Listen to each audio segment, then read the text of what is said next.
মাথায় কিচ্ছু নাই, গোবর কোথাকার। ওরে সর্বনাশ, কি একটা পোজ দেয়া ঠান্ডা দিল রে ভাই।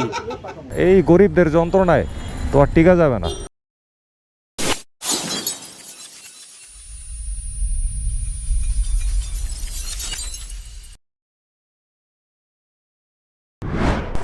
কেবলই বাসা থেকে বের হইলাম, ক্যামেরা অন করব, বাটনে চাপ দিলাম, দেখি অন হয় না। আরে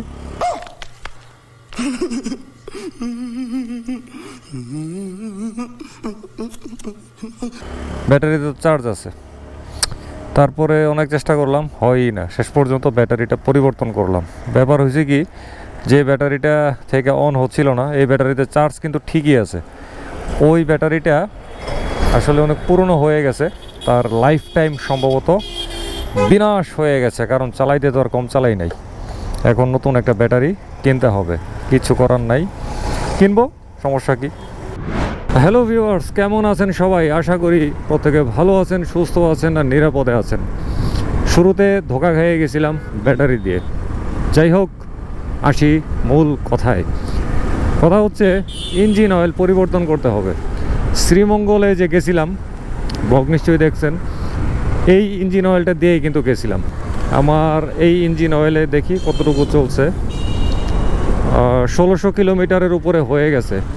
এটা একটা ব্র্যান্ডের সিনথেটিক দেওয়া বা সেমি সিনথেটিক, ফুল সিনথেটিক না আর কি। তো এগুলো দিয়ে ঢাকা শহরে চালাইলে 1600-1700 কিলোমিটারের মতন চালানোটাই উত্তম। তো আমার 1600 কিলোমিটার প্লাস হয়ে গেছে, আর নয় দেরি, আজকেই করতে হবে পরিবর্তন। চলে আসছি 60 ফিটে সেজান ভাইয়ের দোকানে, রাইডার চয়েসে। ইঞ্জিন অয়েল ড্রেন চলতেছে, ভালোই পড়ছে। আর কত, এই দফা ইঞ্জিন অয়েলের উপর দিয়ে খুব ভালো রকমের ধকল গেছে। স্ট্রেনারটা বের করুক। হ্যাঁ, এই তো স্ট্রেনারটা বের করছে। ওরে সব গরম হয়ে আছে, মাত্র এসে দাঁড়াইছি তো, সব একদম দগদগা গরম। আর থাক, পরে থাক, পরে পরিষ্কার করিস থাক। অয়েল ফিল্টার খোলা হয়ে গেল। এবার একটা চমক বলবো, যেটা শুনলে সবাই অবাক হবেনি, এতে কোনো মিস নাই। ওরে গরম।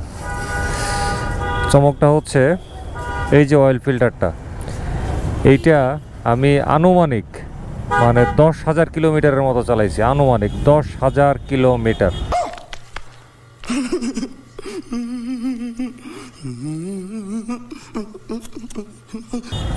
আমার একটু দেখার ইচ্ছে ছিল, লোকজন তো সাজেশন করে, আমি শুনি, বলে যে প্রতিবারে বদলায় ফেলতে এটা নাকি ভালো, বা 2-3টা ইঞ্জিন অয়েলের পরে বদলায় ফেলতে এটা নাকি ভালো। এখন আমি আসলে এটার কোনো গ্রহণযোগ্য উত্তর এখন পর্যন্ত কারো কাছ থেকে বাইর করতে পারি নাই। তা আমার মনে হইলো যে আমি একবার এরকম কইরা দেখি ঘটনা কি দাঁড়ায়। তো আমি একবার এরকম করছি। এখনও অয়েল ফিল্টারের পেপার শক্তই আছে, ওই রকম নরম হয় নাই। তবে হ্যাঁ, পেপারগুলা অনেক অনেক কুচকুচা কালো হয়ে গেছে। কালো তো হবেই, কালো হবে না? কালো না হইতে চাইলে ভেতরে ইঞ্জিন অয়েল দেওয়ারই দরকার নাই, পানি দিয়ে চালাইতে হবে, কোনো সমস্যা নাই। এরকম একটু বেশি চালাইলেও সমস্যা হয় না। এই যে আমি হাতে নাতে প্রমাণ পাইলাম। এই হচ্ছে আমার নতুন ইঞ্জিন অয়েল ফিল্টার, একদমই নতুন, কচকচা নতুন, ইনট্যাক্ট। এটা এখন ফিটিং করার পালা, ফিটিং করুক। তার আগে আঠা দিয়ে ইঞ্জিন অয়েল ফিল্টারের এই যে কভারটা, এটারে ভরাইতে হবে। অনেকদিন আঠাটা দেওয়া হয় না, নাইলে আবার এই দিক দিয়ে দেখা যাবে ইঞ্জিন অয়েল লিক করবে। বাস, এটার মধ্যে সুন্দরভাবে চারপাশে আঠা লাগাই দিল। এবার হচ্ছে অয়েল ফিল্টার তার চেম্বারে দিয়ে দিই, কাঙ্ক্ষিত স্থানে। বাস, দিয়ে দিলাম। শেষ, ইঞ্জিন অয়েল বদলাই ফেললাম পুরোপুরিভাবে। এই ভিতরে এনে ইঞ্জিন অয়েলটা ঢালছি আর কি। ভিতরে এনে ঢাললে হয় কি, আমি তো আসলে ইঞ্জিন অয়েল লেভেলের যে গ্লাসটা আছে, গ্লাস দেখে ইঞ্জিন অয়েলটা ঢালি।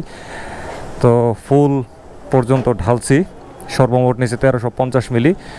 আর জায়গাটা যদি অসমান হয় তাহলে এই পরিমাণটা আসলে ভালোভাবে বোঝা যায় না গ্লাসটা দেখে। এই হচ্ছে ব্যাপার। এইবার হচ্ছে আমার অ্যাকশন ক্যামেরার ব্যাটারিটা কিনতে হবে। এক্সট্রা ব্যাটারি আর নাই, একটাই ভালো ব্যাটারি আছে যেটা বর্তমানে ক্যামেরায় রেকর্ড হচ্ছে। ওকে, চলে আসছে এবারে মোটোতে। ক্যামেরার ব্যাটারিটা ক্রয় করার জন্য। ভাই আমিও। আর ও আপনারও ব্যাটারি? ভাই আমারও কিন্তু সেম কেস। ব্যাটারির জন্য আমি খুব সাফার। আমারও কিন্তু সেম কেস।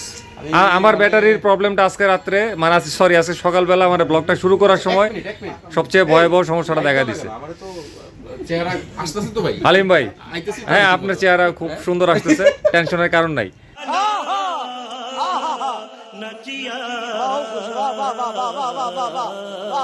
হচ্ছে আমাদের ওস্তাদ হালিম, ওস্তাদ হালিমের নতুন কালেকশন। এটা কি ভাই? ল্যাপটপ। কি ল্যাপটপ? বাচ্চা ল্যাপটপ? ওরে সব বোনাস, কি একটা পোজ দেয়া ঠান্ডা দিল রে ভাই।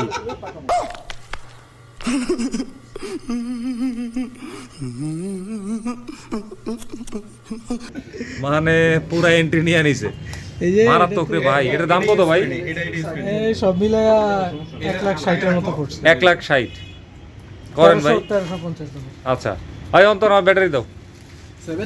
7 হিরো 7 ব্ল্যাকের ব্যাটারি। কেন এইটারটা নেন? আপনার কি হয়? একই সাইজ তো একই, কিন্তু একটু পার্থক্য আছে। এইটারটা নিলে তো ভালো হইব আপনার। গোপ্রো কোনটা? না আমার তো আর এইটার ওই হাইপার স্পোর্ট 2 নাই, সবকিছুই আছে। এই হচ্ছে নতুন ব্যাটারি পাইলাম। এটা হচ্ছে থার্ড পার্টি ব্যাটারি টেলিসিনের। এনাফ, টেলিসিনের ব্যাটারি যথেষ্ট। কি কোন অপু ভাই? আমরা তো টেলিসিনই তো চালাই। আমি তো টেলিসিনই চালাইতেছি। আমিও দীর্ঘদিন টেলিসিনেরই চালাই। টেলিসিনই এনাফ। একটু টেস্ট করি দেখি। আমি একটা সত্যি কথা, আমার কাছে মনে হয়, কেন জানি মনে হয়, হ্যাঁ গোপ্রোর অরিজিনাল ব্যাটারিতে ক্যামেরা রেসপন্ডটা অনেক ভালো থাকে। আচ্ছা, আমি এটা ফিল করি, পাইছি। আচ্ছা আচ্ছা আচ্ছা, আমি এটা কারণ জানি না, বা এটা নিয়ে দ্বিমত থাকতে পারে। আচ্ছা, ধরেন গোপ্রোর যখন অরিজিনাল 8 এর ব্যাটারিটাই যদি আমি এটার সাথে যে ব্যাটারিটা, এটা যেটা আমি লাগাইতেছি, সাথে সাথে এটা রেসপন্ড মানে অনেক স্পিড পাই আমি, মানে যে কোনো বাটন টাটনে আমার কাছে কেন জানি মনে হয় আচ্ছা আমি একটু বেশি স্মুথ হইতে পারে, অপারেট করতে পারি। হইতে পারে। রিকুর অভিজ্ঞতা কিন্তু ডিফারেন্ট। হ্যাঁ আমার অভিজ্ঞতা কিন্তু ভাই ডিফারেন্ট। আমি শুনছি আপনারা ডিফারেন্ট, একদিন আলাপ করছিলেন আপনি, কিন্তু আমার হলো উল্টা। আমি বুঝলাম না কাহিনী। আপনি আসলে উল্টা, আপনি ওর বাবা দিয়ে ভাত খান, চামচ দিয়ে না বাবা দিয়ে খান, আর টানা দিয়ে ওইটা করেন।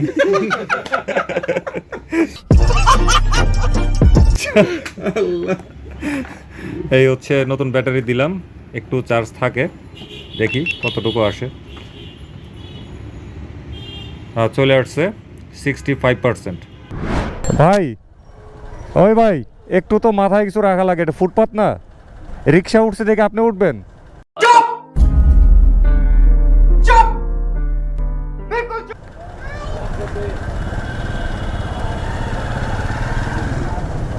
সব রিক্সা চালক আছে মোটরসাইকেল চালাইতে, এই সবগুলো হইলো রিক্সা চালক, সবগুলো হইলো রিক্সা চালক, মাথায় কিচ্ছু নাই, গোবর কোথাকার।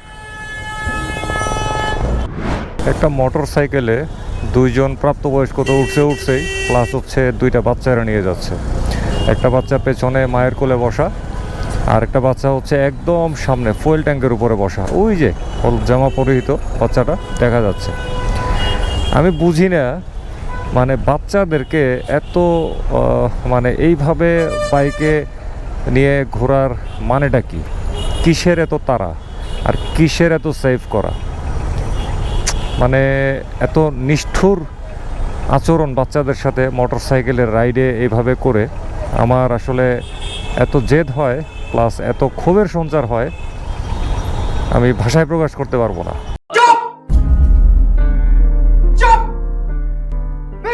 বাচ্চাদের জীবন নিয়ে এইভাবে ছিনিমিনি খেলার কি মানে আছে? দেখেন বাচ্চাটা কিভাবে রোদে পড়তেছে। তার চেয়েও ঝুঁকিপূর্ণ ব্যাপার হচ্ছে এটা 2 চাকার বাহন, এটার ঝুঁকি এমনিতেই বেশি। সামহাও বাইকটা যদি একটু এদিক সেদিক এদিক হয়, তারা দুইটা তো না হয় বড়, মা আর ওইটার সামনেটা মনে হয় বাপ, কিন্তু বাচ্চা দুইটা, ওদের গায়ে যদি একটা আঘাত লাগে তখন তো ঠিকই বাচ্চারা নিয়ে দৌড়াবে, কাঁদবে, এই সেই কত কিছু করে ফেলাবে।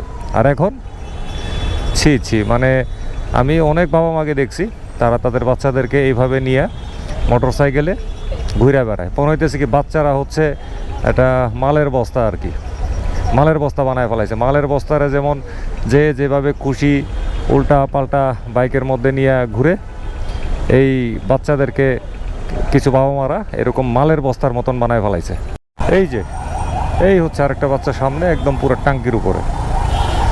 ভাই বাচ্চাদেরকে এইভাবে নিয়ে বাইকে চড়েন না ভাই, বাচ্চাদের অনেক প্রবলেম হয়। আপনি তো বাচ্চার বাবা নাকি? এই যে সামনে দিয়ে রাখছেন, ধুলা বালি একটু পড়লে ব্যথা ট্যাথা পাইলে তো তখন তো কান্নাকাটি করবেন। কথা কয় না ময়না, কথা কয় না ময়না, কথা কয় না ময়না, ভুলে গেছে ময়না, শরম পেয়ে গেছে। खत्म bye bye tata goodbye गया। ময়না মিয়া শরম পেয়ে গেছে, ময়না মিয়া কথা কয় না, কোনো অ্যান্সারই দিল না। খুবই মনটা খারাপ হয়ে গেছে আমার, ময়না কেন কথা কইল না। আহ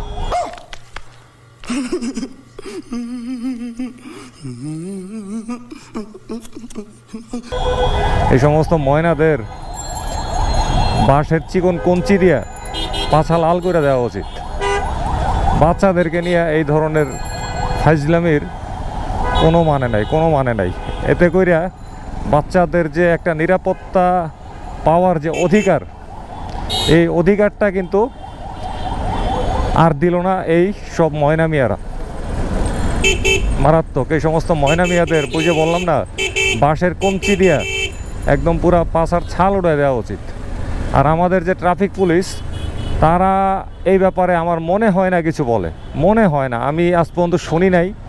যদি হয়ে থাকে আমার অগোচরে, সব ঘটনা তো আর আমি জানবো না, যদি আমার অগোচরে হয়ে থাকে তাহলে তো অবশ্যই অবশ্যই ওয়েলকাম। আর যদি না হয় তাহলে বলবো যে কেন রে ভাই, এটা বাইকের মধ্যে এরকম ছোট বাচ্চাদেরকে নিয়ে ঘুরবে আর আমাদের ট্রাফিক বিভাগ বৈশা বৈশা এই দেখবে, তারা দয়া করে ছেড়ে দিবে, এটা কোনোভাবেই গ্রহণযোগ্য হইতে পারে না।